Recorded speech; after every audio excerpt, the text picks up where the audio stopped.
Cricket match के शौकीन हो जाएं होशियार। मरीजों को खून देना इंसानियत की खिदमत है। आइए जानते हैं कि इससे रोजे में ये अमल करना कैसा है। रोजे की हालत में कोई गुस्ल कर रहा है तो रोजे में गरगरा नहीं करेगा। बिस्मिल्लाह वल्हम्दुलिल्लाह वस्सलातु वस्सलामु अला रसूलिल्लाह। असल जवाब लेकर एक मरतबा फिर आपकी खिदमत में हाजिर हैं। क्रिकेट मैच के शौकीन हो जाएं होशियार। क्रिकेट मैच शुरू हो जाता है, माह रमज़ान होता है और कभी PSL है, कभी T20 है, कभी एशिया कप है, कभी और कोई कप है। तो ये रोज़े की हालत में क्रिकेट मैच देखना कैसा है, क्या इसका रोज़े पर कोई असर पड़ता है या नहीं पड़ता। देखें, पहली बात तो ये है कि क्रिकेट मैच का रोज़े के साथ ताल्लुक़ नहीं है। अगर रोज़े के अलावा क्रिकेट मैच देखना जायज़ है तो रोज़े में भी जायज़ होगा, रोज़े के अलावा नाजायज़ है तो रोज़े में भी नाजायज़ होगा। लेकिन ये बात ज़रूर मलूज़ रहे कि कुरान मजीद फुरकान हमीद में रोज़े की फ़र्जियत की जो हिकमत बयान की गई है तो वहाँ फरमाया गया है लअल्लकुम तत्तकून, ताकि तुम परहेज़गार हो जाओ, ताकि तुम तकवा इख्तियार कर लो। अब आप गौर कर लें कि अगर आपके क्रिकेट मैच देखने से आपको तकवा हासिल होता है, अल्लाह रसूल के करीब होते हैं, फिर तो ठीक है। लेकिन अगर आप तकवा नहीं हासिल कर पा रहे, इसकी वजह से अल्लाह रसूल के करीब नहीं हो रहे बल्कि उल्टा इबादात से दूर हो रहे हैं, कुरान से दूर हो रहे हैं, नमाज से दूर हो रहे हैं, दीगर इबादात में खलल आ रहा है की वजह से, तो फिर आप खुद गौर कर लें कि ये आपके लिए रोजे की हालत में देखना ठीक है या नहीं। मरीजों को खून देना इंसानियत की खिदमत है। आइए जानते हैं कि इससे रोजे में ये अमल करना कैसा है, रोजे पर कोई असर पड़ता है या नहीं पड़ता। तो देखें, जहाँ तक मरीजों को खून देने की बात है, जिन सूरतों में मरीज को खून देना जायज़ है, रोजे के अलावा जायज़ है, तो रोजे में भी जायज़ है।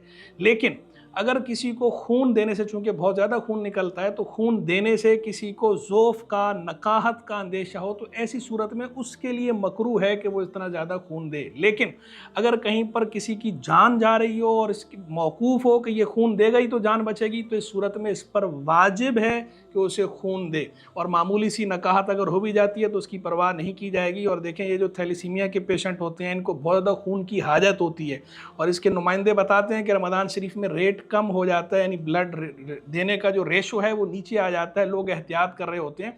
तो थैलीसीमिया के जो पेशेंट हैं उनको खून की हर वक्त ज़रूरत है, तो उनको खून देना चाहिए। और इसमें आप इस बात की परवाह ना करें कि इसमें आपको मामूली सा ज़ोफ़ या नकाहत हो रही है, कोई बात नहीं। अल्लाह पाक आपको तौफीक देगा, हिम्मत देगा, क़ुव्वत देगा। दूसरों की भी खिदमत करें। और हमारी शरीयत के ये बुनियादी मकासद में से एक मकसद है हिफ्ज़ नफ्स, जान की हिफाजत। तो जैसे अपनी जान की हिफाजत का हमें हुक्म है, दूसरे की जान की हिफाजत का भी हमें हुक्म है। और शरीयत इस मामले में हमें रुख्सत भी देती है।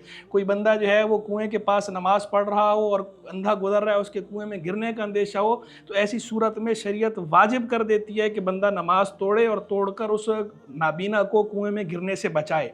ऐसे कोई दरिया के किनारे, नहर के किनारे नमाज पढ़ रहा है और कोई बंदा वहाँ डूब रहा हो, तो ऐसी सूरत में भी उस पर लाजिम है कि नमाज तोड़ दे और उस डूबते हुए को बचाए, अगर वो बचाने पर कादिर है तो।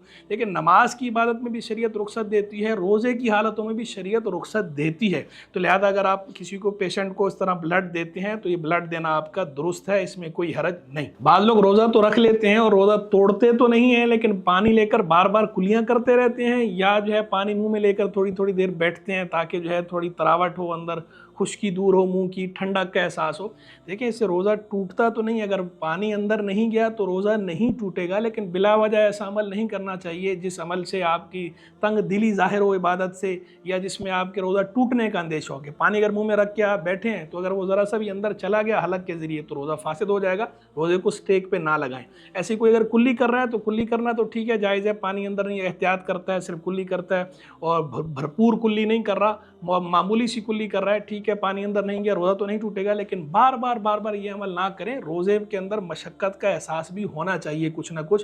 रोज़ा रखा ही इसलिए गया है, तक़वा के हुसूल के लिए रखा गया है, नफसानी ख्वाहिशों को कमज़ोर करने के लिए, ख़त्म करने के लिए या रिड्यूस करने के लिए रखा गया है। तो थोड़ी मशक्क़त का एहसास भी होना चाहिए। तो बार बार ऐसी कुल्लियाँ ना करें तो बेहतर है। लेकिन अगर कुल्ली कर लेता है कोई, इस तरह बार बार कुल्ली करता है, तो रोज़ा नहीं टूटेगा बशर्ते कि पानी अंदर ना जाए। इसी से रिलेटेड एक और मसला भी है जिसे समझना ज़रूरी है, वो ये है कि रोज़े की हालत में कोई गुस्ल कर रहा है तो रोज़े में गरगरा नहीं करेगा।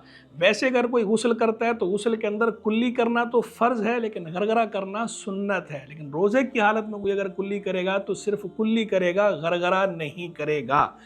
गलत फहमी बाद लोगों में पाई जाती है, वो समझते हैं कि शायद रोज़े की हालत में अगर गुस्ल करेंगे तो कुल्ली मुआफ़ हो जाती है। तो रोज़े की हालत में कुल्ली मुआफ़ नहीं होती, कुल्ली बहरहाल आपने करनी है, हाँ गरगरा नहीं करना रोज़े की हालत में।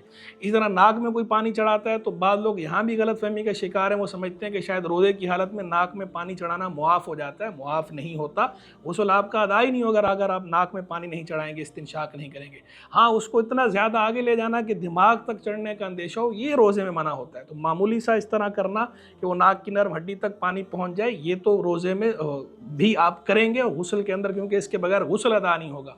गुस्ल नहीं होगा तो नमाज नहीं होगी। तो ये करेंगे लेकिन मुबालगा नहीं करेंगे। इस्तिंशाक में रोज़े की हालत में मुबालगा नहीं करना, कुल्ली में भी कुल्ली करनी है गुस्ल में रोज़े की हालत में, लेकिन गरगरा नहीं करना। खातून खाना के लिए शरीयत की तरफ से एक रियायत है। रोज़े में किस्म किस्म के पकवान तैयार किए जाते हैं, इफ्तारी के लिए तैयारी होती है, खूब एहतिमाम होता है। तो अब इसमें एक प्रॉब्लम ये आता है कि नमक अगर ज़्यादा हो जाए तो शौहर का मुँह चढ़ जाए, नमक कम हो जाए खाना बेमज़ा हो जाए, फीका हो जाए। तो अब इसका हल क्या है? नमक चखा जा सकता है या नहीं चखा जा सकता रोज़े की हालत में?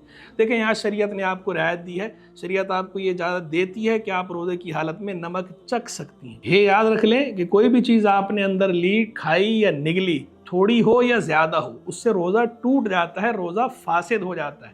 चखने की शरीयत ने इजाज़त दी है। चखने का मतलब ये है कि ज़बान की नोक पे रखना जायका जानने के लिए, क्योंकि हमारी ज़बान की नोक में टेस्ट बड्स होते हैं जिनके ज़रिए जायके का मालूम होता है।